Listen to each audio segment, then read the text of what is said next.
You ever have to tell a friend what someone else said? It seems pretty simple, but getting it just right can be surprisingly tricky.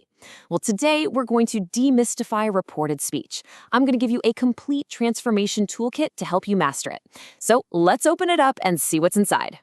So take a look at this. She said, quote, "We will be home tomorrow." Now, how would you rephrase that to tell someone else? Just think about it for a second. I promise, by the end of this, you're going to be able to tackle this sentence and any other one like it with total confidence. Here's our game plan.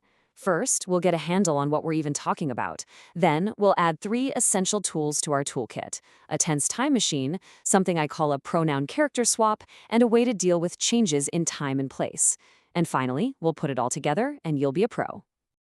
Okay, so before we start grabbing our tools, we need to understand the job ahead of us. What is reported speech, really? Let's lay down that foundation right now. Think of it like this. You're not using a direct quote. Instead, you're weaving what someone said into your own sentence. And that's where the magic happens, where the transformation kicks in. You're not just a parrot repeating words. You're more like a storyteller, a reporter sharing what happened. All right, let's grab our first tool. I like to call it the tense time machine. This is probably the biggest rule in reported speech. You almost always have to shift the verb tense one step back into the past. It's a little something called backshifting. And the main rule here is actually pretty simple. If the original words are in the simple present, like I like, our little time machine just bumps it back to the simple past. He liked. It's just a logical step back in time from when the words were first spoken. And here it is in action. The direct quote is, "I like my school." So when we report it, like just becomes liked. It might seem like a small change, but trust me, getting this first step right is absolutely crucial. The exact same logic works for the future tense. If the original speaker used will, our time machine shifts it back to would. This is one of the most common changes you're going to see, so it's a really good one to remember. Okay, let's jump back to that puzzle from the beginning. We will be home becomes they would be home. See? The tense time machine did its job perfectly. But hold on a sec. You probably noticed other words changed in that sentence too. And that's because we need our next tool. Time for tool number 2, the pronoun character swap. You see, when you report what someone else said, the whole perspective shifts. The person who originally spoke is now a character in your story, which means the pronouns have to change to match. Here are the usual suspects. I turns into he or she. We becomes they. It's kind of like you're a movie director. The original actors are still there, but the person telling the story, the narrator, is now you. Let's look at that school example one more time. The original I and my got swapped out.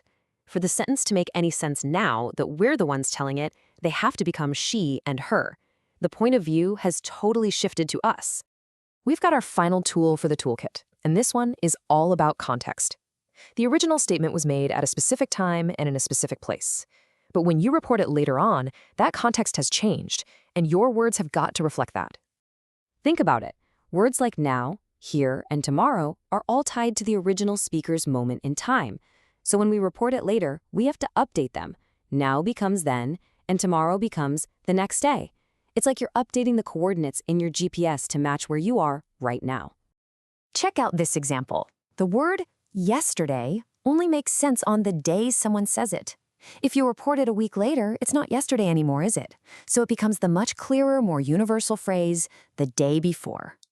Okay, our toolkit is officially complete. We've got the tense time machine, the pronoun character swap, and our scene changer for context. Now for the really fun part. Let's put them all to work at the same time. Let's use our tools on this sentence. The farmers are facing difficult problems in this place. Okay, step 1, the time machine. Are facing shifts back to were facing. Step 2, the scene changer. This place becomes that place. There are no pronouns to swap this time, so we're all set to put it together. And there it is, our final reported sentence. We said that the farmers were facing difficult problems in that place. By using our tools one by one, something that seemed kind of complicated becomes perfectly clear and, more importantly, correct. So what's the big takeaway here? It's this simple 3-part toolkit. First, use the time machine to shift the tense back. Second, use the character swap to change the pronouns. And third, use the scene changer to update any words about time and place. That's it. That's the whole secret to mastering reported speech. So now you are fully equipped. You've got the complete transformation toolkit. You can go out there and accurately and confidently report what anyone says. The only real question left is, what's the first story you're going to report?